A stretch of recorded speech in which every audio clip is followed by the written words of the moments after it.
Friends, welcome to Nila's kitchen. இன்னைக்கு கோவக்காய் 65 எப்படி செய்யலான்னு பார்க்கலாங்க. நான் வந்து இதில் கார்ன்ஃப்ளவர் மாவு ஒரு ஸ்பூன் போட்டிருக்கேன். கொஞ்சமாக இஞ்சி பூண்டு பேஸ்ட் அரை ஸ்பூன் போட்டிருக்கேங்க. இது கூட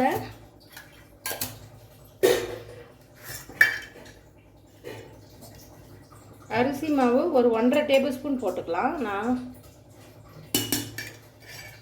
இருங்க, அரிசி மாவு போட்டாச்சு. இப்போது கொஞ்சமாக வரமிளகாத்தூள் ஒரு அரை ஸ்பூன் போட்டுக்கலாங்க.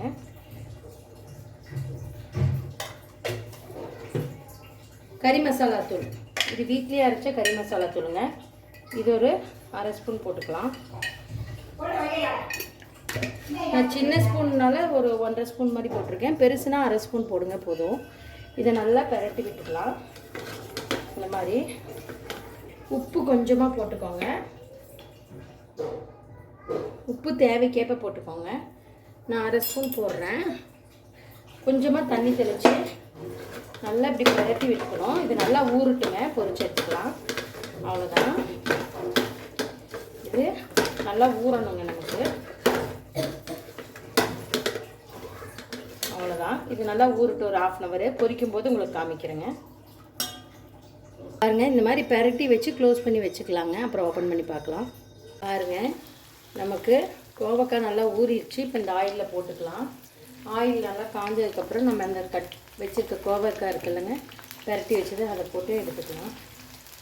அவ்வளோ சூப்பராக இருக்குங்க. நீங்கள் ட்ரை பண்ணி பாருங்கள்.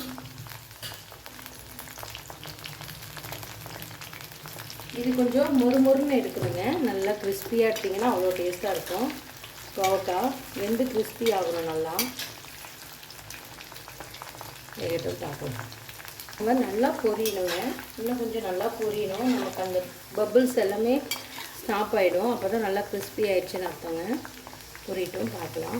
இது நல்லா பொரிஞ்சிச்சு. இப்போ ஒரு பிளேட்டில் மாற்றிக்கலாம். அவ்வளோதான், சூப்பரான ஒரு கோவக்காய் 65ன்னு சொல்லலாம், பொரியல்னு சொல்லலாம். சூப்பராக ரெடி ஆகிடுச்சு. பாருங்கள், சவுண்டு எப்படி வருதுன்னு நம்ம தட்டில் போடையில். இது ஆறினோடனே நான் உங்களுக்கு உடச்சி காட்டுறேன். பாருங்கள் எவ்வளோ கிறிஸ்பியாக இருக்குன்ட்டு. கண்டிப்பாக நீங்களும் இந்த மாதிரி ட்ரை பண்ணி பாருங்கள். ட்ரை பண்ணி பார்த்து கமெண்ட் பண்ணுங்கள். இந்த வீடியோ பிடிச்சிருந்தால் லைக் பண்ணுங்கள், ஷேர் பண்ணுங்கள், மறக்காமல் சப்ஸ்கிரைப் பண்ணுங்கள். இன்ஸ்டாகிராம் பேஜையும் ஃபேஸ்புக் பேஜையும் ஃபாலோ பண்ணிக்கோங்க. ஒரு அருமையான கோவக்காய் ஃப்ரை ரெடிங்க. இங்கே பாருங்கள், அவ்வளோ கிறிஸ்பியாக உடையுது. தேங்க்யூ ஸோ மச் ஃபார் வாட்சிங். பாய்.